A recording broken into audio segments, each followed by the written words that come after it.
me, Edward Jones, back in a new video. I hope you guys enjoyed the range footage. I decided to go to the range after getting home from work. I recently purchased this 1911. This is a Springfield Armory GI 45.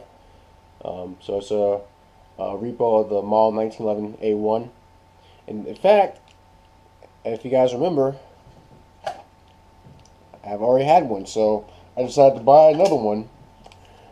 Through a trade. I traded out my Winchester 1894 lever action 30-30 with some cash and all the ammo I had for the 30-30, which amounted to 148 rounds, for this.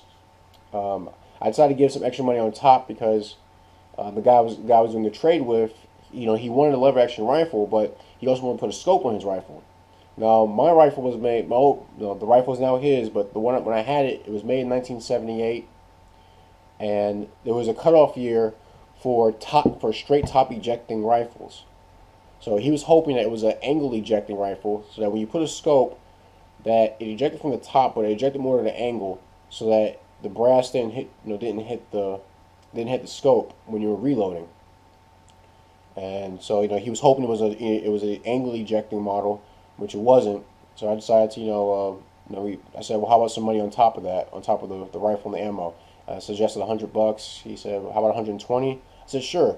I said to give him 130 because I was a few minutes late to the deal, and it was my first trade, so I wanted to at least give an extra $10 to make up for my tardiness.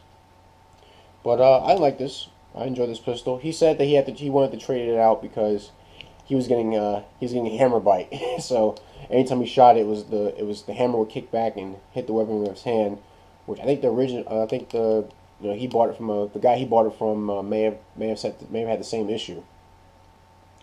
One thing some parts I will have to change out on this is if you notice, this is polished. I'm not really keen on having many polished parts on a Parkerized pistol, as well as the hammer has been polished on the sides. So I'm gonna be looking for replacement parts to correct that little cosmetic issue with this pistol.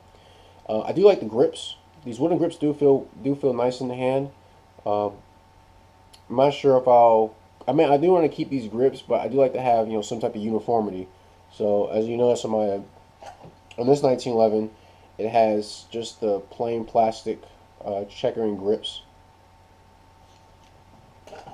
And I spent so many years with that. I don't really want to steer away from that, or I could just get another pair of grips like this and put on this 1911. And I have options. So this gun worked pretty well. It was very comfortable, as you expect from a 1911. And I hope to do more shooting with this. I've always wanted to have another 1911, especially another GI 45, since Springfield Armory doesn't make them anymore. Also, you saw in the video, this finally tricked out a little bit that Western Field shotgun. I just got a barrel on an online auction on Gunbroker, $95. So all in all, I put around less than $250 into this gun. Remember, I bought it for $100. I kept the original barrel; it's in the closet. But I decided, I wanted to, like I always say, I like riot shotguns. And this one wasn't bad to shoot. As you notice in the video, I had a few jams. I think what happened was the extractor had a hard time pulling the shells out. There may be it might have been some roughness in the chamber that I might have to look out for. But during the third run of shooting this gun, it functioned pretty well. I could have also not been pumping it hard enough. I will say there is noticeable difference without a recoil pad. I do like the hard butt plate on this stock, but there is a noticeable performance difference. But this shotgun was pretty fun to shoot. Basically no frill shotgun.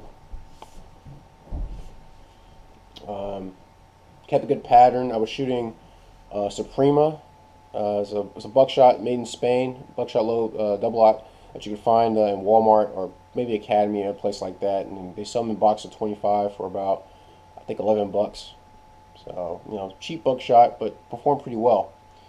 And yeah, I just wanted to show off some new additions to the collection, or a new addition and an improvement on one I already had.